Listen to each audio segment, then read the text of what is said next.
I want to reveal a light code that's connected to the Sermon on the Mount, where I believe Jesus preached the Beatitudes, where he was talking about blessed are the meek, they shall inherit the earth. Blessed are the peacemakers, they should be called the children of God, and etc. All these things that pertain to humility and genuine goodness being an indicator that one will inherit the new age that they enter in. They'll be on top of the new time, and on a higher level, they will ascend when ascension comes. Now, that moment has happened, and we're in ascension now. That prophecy has come to pass in multiple ways, but it takes a understanding, a overstanding, and an understanding to really grasp that. But I do want to just unlock a light code that could otherwise probably go missed. Again, the power of the homonym. What does Mount Olive sound like? What does olive sound like?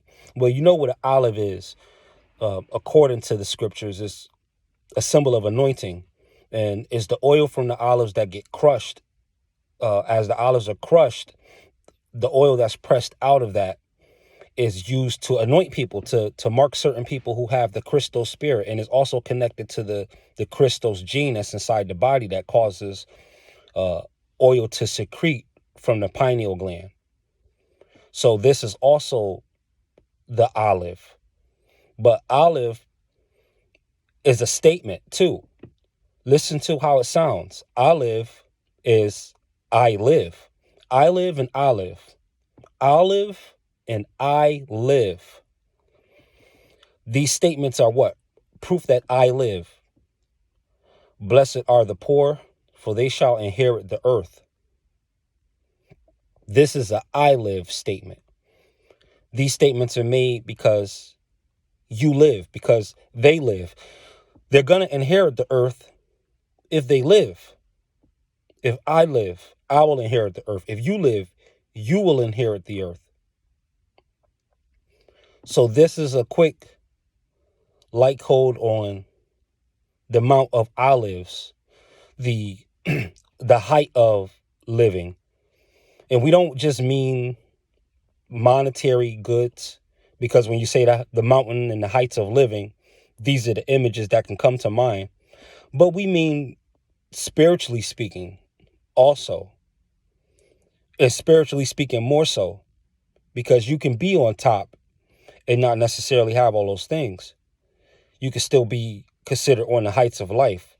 There's certain gurus in certain parts of the world who don't necessarily take on wealth. Some of them go under a very minimalistic lifestyle according to certain disciplines that they're involved in. So they're still on the heights of life. And for anybody who feels like they've been unfairly treated and unfairly persecuted, just know that that olive is crushing out the oil, because the oil is what makes you special. Sometimes those fight or flight situations tends to bring out the best in a human soul, tends to make them resilient, resourceful, makes them more aggressive where they may have been timid, makes them strong where they may have been weak. It's that crushing. And it's not to welcome trials, because you can volunteer this crushing without having any kind of negative things happen in your life. You just have to take a concept, a dream, a vision, and compound it within you. And you do this by continuing to hash on your vision. Frequency and frequency are two of the same word. So frequency is like waves, but frequency also means how often one does a thing. So frequency is frequency. If you want to boost up your mantra and boost up your power and boost up your visualizations and boost up your manifestation results, frequency determines frequency. You have to do it often in order for that vibration to raise. This is recommended. This way, and this is just how you cover all your bases. Even if you can get it in one shot, even if you have a heart that's just that peaceful, you still want to go over the mantras anyway. You still want to add that discipline and that repetition anyway, just to guard your heart. Remember what Beth said in the 119th song. She had hidden the word in her heart so that she might not sin against thee. So she compounded it. And when something is compounded, the oil is released. What you do have in a dry soul that may not experience the special marking of the crystals, what fails to activate that is that they may not compound. They may not be compounding things within them. They may just be flighty. They may be fleeting. They may be, more loose concept. They may be undisciplined.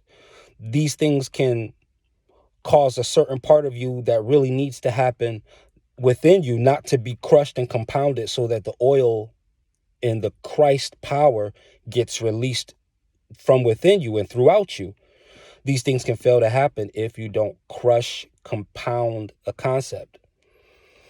Nature will set things up in your life that will be crushing it, and it will be like almost a double-edged sword. It'll be something that through karma we may have earned, through mistakes, through mishaps, through what would be considered negative deeds, negative thoughts and negative actions. These things can cause a crushing that would bring a oil of Christness that will cause you to remember and highlight where improvement is needed in your life. All of this is the mount of I live. This is on the mountain of I live. This is on the mountain of living. And who is on the mountain of I live? God. This is where God descended down to when he spoke to Moses.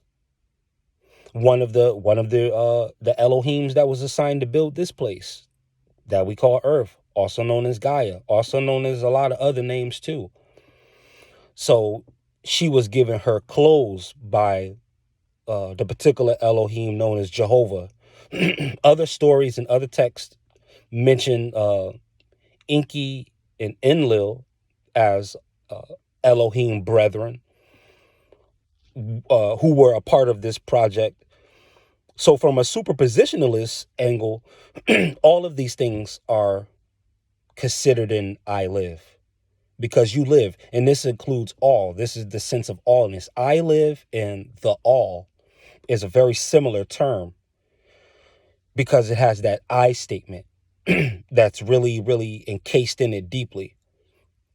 So again, don't be perplexed by your crushings and whatever is crushing you in your life and whatever has like a crushing component to it.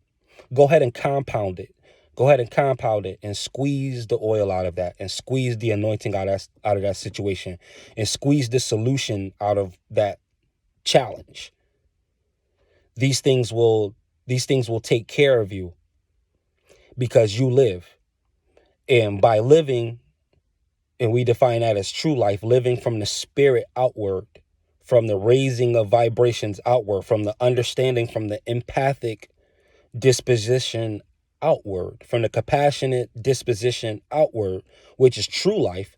I live, you live. This is true life. We don't just mean breathing and blood flow. We mean true life, spiritual life, the kind of life that extends the lives of others just when they're in your presence, the kind of life that adds liveliness to a place just from their presence alone. These things cannot be faked. And this is all going to have to be an inside job. So again, thank you for giving me your time. Thank you for giving me your attention. Again, peace and blessings. I'm out.